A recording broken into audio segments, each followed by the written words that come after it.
আমাদের হচ্ছে বস্তি ঘরটা পরিষ্কার হচ্ছে, মানে মানুষের মতো মানুষ হচ্ছে। পরিষ্কার হচ্ছে না, ভাঙ্গে নতুন কিছু হবে।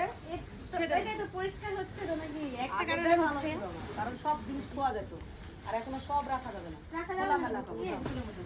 আমাদের এখানে হবে আমাদের জন্য একটা সুন্দর, আপনাদের জন্য একটা সুন্দর সারপ্রাইজ। এখানে করবো আমরা একটা রান্নাঘর, আর রান্নাঘরের নামটা রাখবো সেটা আপনাদেরকে পরে আমরা বলবো। তার আগে দেখেন আমার দুই খালান সকাল সকাল চলে আসছে, আর দেখে কাজ করে কাজ। কাজের বেটি কাজের বিষয়। এই দেখো, এই এই দেখো। যে রাত্রেবেলা ঘুম না আসি, এই যে বোতল টুকাই এসেছি, ঘুমাইনি তো, বোতল টুকা টুকা বেশি, বোতল বেছে বেছে রান্না করতে হবে। রান্না করতে। ওরকম করে বললো না গো। সব গিফটের প্যাকেটের পাশে। আর গিফটের প্যাকেট দিলাম। বেতন কিন্তু আমার কম দিতে চাইছে, বুঝছো? এই জন্য আমরা কিন্তু কাজ আস্তে আস্তে করছি। হ্যাঁ, আর রোজ অনেক। যত জোরে কাজ করবে তত বেশি টাকা। এই জন্য আগে বুঝতে হবে তো এইসব মুখে বস আর এমনি ভালো মুখে থাকলে আগে এখানে সবকিছুই থাকতো, আমাদের টুকি মুকি যেসব বাদ দিতাম এই পাশে থাকতো। এখন আর থাকা হবে না, এখন পরিষ্কার রাখবো একদম আস্তে আস্তে।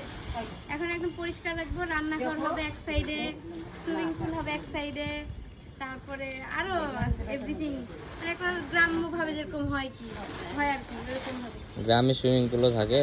মানে ছোট্ট একটু পুকুর টাইপের থাকে না, বললো যে পুকুর। পুকুর টাইপের করবো, মানে দুইজন যেন গোসল করা যায় এরকম ভাবে করবো, শুধু জিনিসপত্র ধোয়ার জন্য না, আমরাও গোসল করবো মাঝে মধ্যে, ওইটুকুটা পুরো লাইটিং করবো ধরো।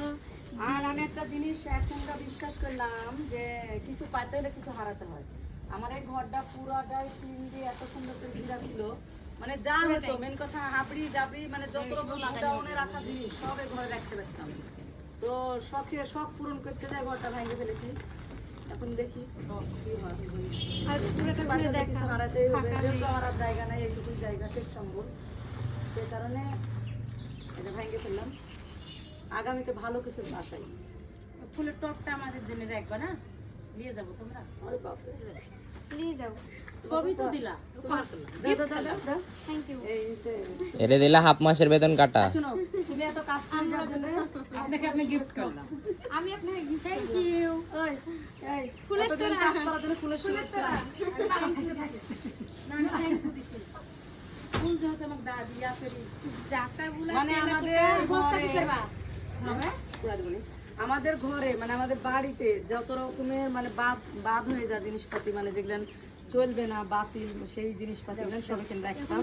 অন্যরকম একটা সুবিধা ছিল, এই সুবিধার এখন আর থাকলো না, কারণ আর এই যে আমার ছোট বাবু, আগে আগে দেখলে ঘুমাতাম।